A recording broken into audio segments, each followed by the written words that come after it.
We're absolutely sure we weren't followed, are we, Jeeves? Quite sure, sir. No sinister-looking fellows with hats pulled down over their eyes lurking around the customs shed? Only the customs officers, sir. Good Lord, Jeeves. Look at the size of that boat. I think the crew will be grateful if you refer to it as a ship, sir. Really? Touchy about that, are they? The vessel has, after all, a gross displacement of 43,450 imperial tons, sir. And the turbines allow him 52,000 shaft horsepower at the touch of a lever, sir. Well, well, well. Added to which, sir, she draws 38 foot in the water and is capable of maintaining a service speed. I think that's enough about the technical side of things, Jeeves. Very good, sir. Your stateroom, sir? Ah. Thank you. I say, Jeeves, is it something like that? You approve, sir? I should jolly well think I do approve, yes. There's just one thing. Where do I sleep? In here, sir. Good Lord, Jeeves. And I thought it was going to be some sort of cupboard affair with you having to clamber up onto the top bunk. The poor people do travel in such a style, I believe, sir.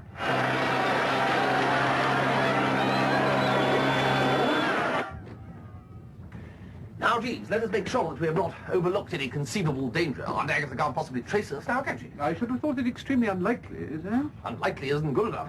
Not when she's pursuing me, brandishing Honoria Glossop and demanding marriage with menaces. If Mrs. Gregson asks at the club, she will be told that we are in Scotland, sir. Good, good. By Jove, Jeeves, I thought my last hour had come when Honoria won me in that raffle. Miss Glossop did appear to take the terms of what was essentially a mere game of hazard rather literally, sir. Yes. Most girls who come to the drones dance are perfectly happy with a peck on the cheek and a bottle of Bollinger, but not Honoria. Oh, no. Pardon me, sir, but this article appears to have found its way into our luggage. Yes. Rather snappy, eh? I bought it at Bates. I am surprised, sir. Oh, come on, Jeeves. I told them I was going to New York and they came up with the goods. No mention was made of a carnival or fancy dress occasion, sir? Jeeves, it's a perfectly good hat. I shall be the Beau Brummel of Broadway.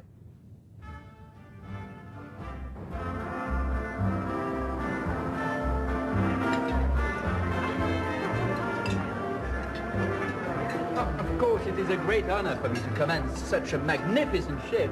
Ah, oui. Oh, you speak French, Monsieur Wooster. Oh, c'est extraordinaire ces jours-ci de trouver un Anglais qui parle une autre langue. Ah, oui.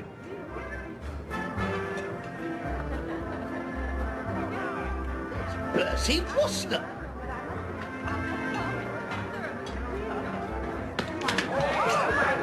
Mais qu'est-ce que c'est que ça? Bertie! Tuppy! This is not the sort of behavior we allow on this ship. Who's the chap in the fancy dress? Oh, he's the captain. Nice fellow. Speaks very good French. Look, I'm terribly sorry, senor. Quel fromage and all that. That'll hold him. They love it when you speak the old lingo. So, Bertie, what are you doing here? Well, likewise, old Fizzgig. They're just business, you know. Business? Don't say you've broken the habit of a lifetime and actually found a job, Tuppy. No, I'll tell you what it is. You know how your Aunt Dahlia is always on about working and earning a living and being able to support Angela after we get married and all that sort of stuff. Yes, well, aunts are like that, of course. I was saying to Jeeves only the other day. Well, I met this fella at the Mottled Oyster, and he was telling me about this wonderful American car of his. Well, of course, I know quite a bit about cars, so I went outside to take a look. And he was right. An absolute corker. Look. Oh, very snazzy. It is, isn't it?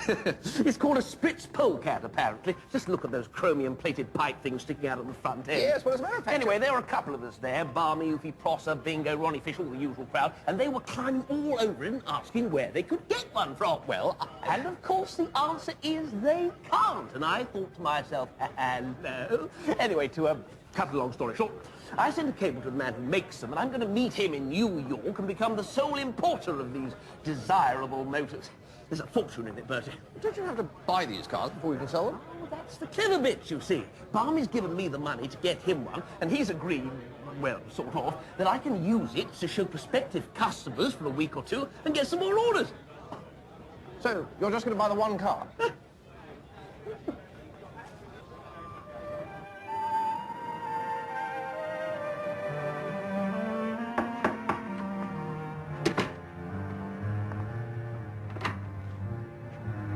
I wish to see Mr. Wooster.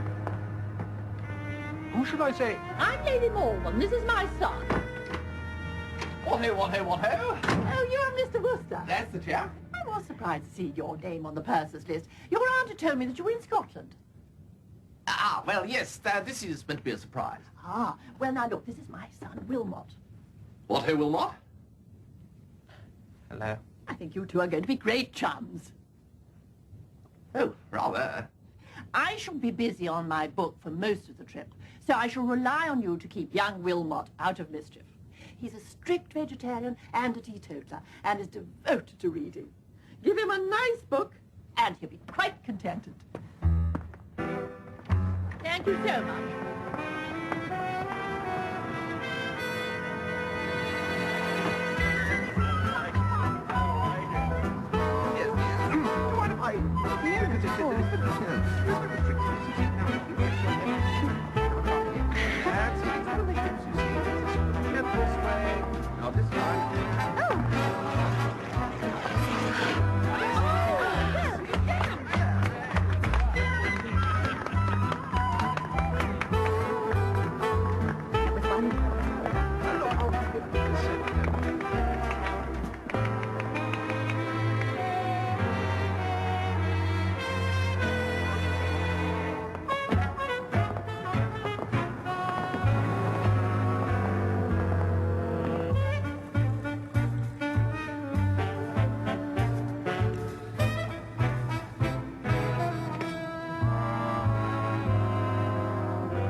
Heard of limpets, Jeeves?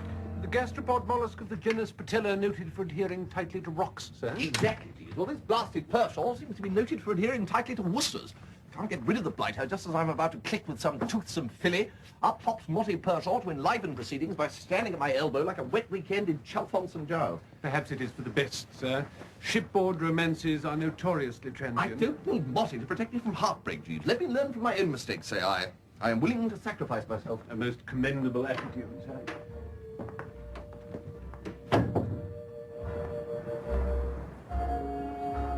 Oh, my Lord.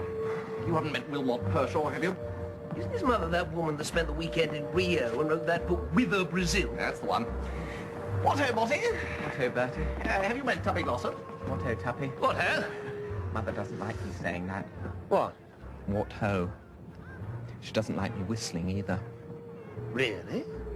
Or putting my hands in my pockets. I say, Motty, isn't it way past your bedtime? Yes, I know. I was just going now.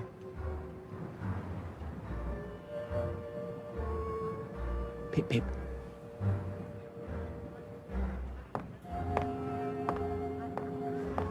He's also a teetotaler. Good. Still, one more day and he'll be off my hands.